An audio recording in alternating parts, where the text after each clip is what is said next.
Hello, I'm Janine Turner, founder of Constituting America. Welcome to our annual academic study, History Holds the Key to the Future. That's what it's entitled. Or, as Shakespeare said in Correlating Thought, what's past is prologue. This year's study is The Genius of America, a journey into our republic. A study on Alexis De Tocqueville's Democracy in America.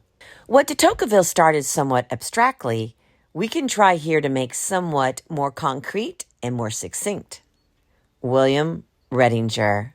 Today's essay is based off the reading, How an Excessive Love of Prosperity Can Harm That Very Prosperity.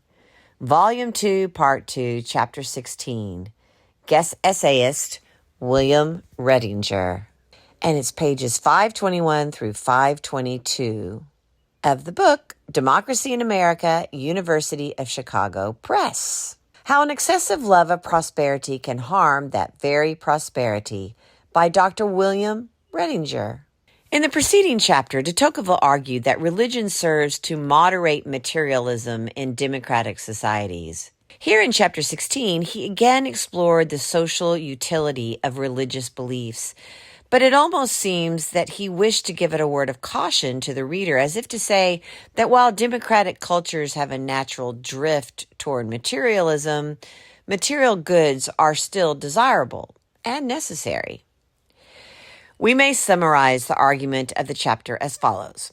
De Tocqueville explains that the ability to promote the goods of the body is closely connected to the health of the soul. Indeed, human beings differ from the lower animals in that we use our souls and our rational faculties to create material goods. We do not use only instinct as with beasts. Moreover, with the soul, we multiply these enjoyments of the body. One can provide for the needs of the body in proportion as the soul is strong. As the soul is weakened, it is less able to provide for the needs of the body. In a healthy political community, the souls of citizens must remain strong, if only to put its force behind the necessary activity of providing for the needs of the body. What de Tocqueville stated somewhat abstractly, we can try here to make somewhat more concrete and more succinct. If, as de Tocqueville feared, democratic citizens sometimes are consumed with the pursuit of more and more material things, it can dry up and wilt the moral aspects of our nature. But this could paradoxically erode the ability to produce the goods that we need, or at least want, for production is not an activity unrelated to our moral qualities. To understand a healthy economy, it may be necessary to look beyond aggregate data like unemployment rates, gross domestic product, or consumer spending.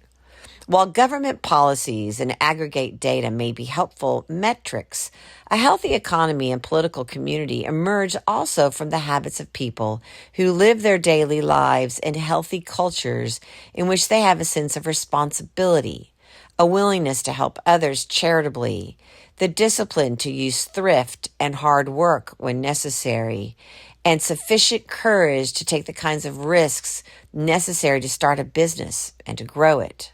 De Tocqueville addressed a few of these themes in his fascinating little book, Memoirs on Pauperism. In the chapter for Essay 77, de Tocqueville returned once more to a thread running through the entire book, and it is one which we will elaborate more in the concluding chapters of Volume 2. A healthy political order is one in which citizens govern themselves, not only through political actions like voting, but in a broader way that involves the exercise of those habits of life that make it possible for a community to secure those things necessary for a good life, even if they are not the point of a good life, rather than relying for that provision upon some distant and often impersonal government. This essay was written by Bill Reddinger. Bill Reddinger is Associate Professor of Government at Regent University in Virginia Beach, Virginia, where he teaches courses in political philosophy and American politics. He directs the Lincoln Program and America's Founding Principles, an educational initiative that offers seminars and lectures related to America's founding principles and history for Regent University students, for teachers, and for others in southeastern Virginia. He is author of Political Thinkers for Our Time, forthcoming from NIU Press.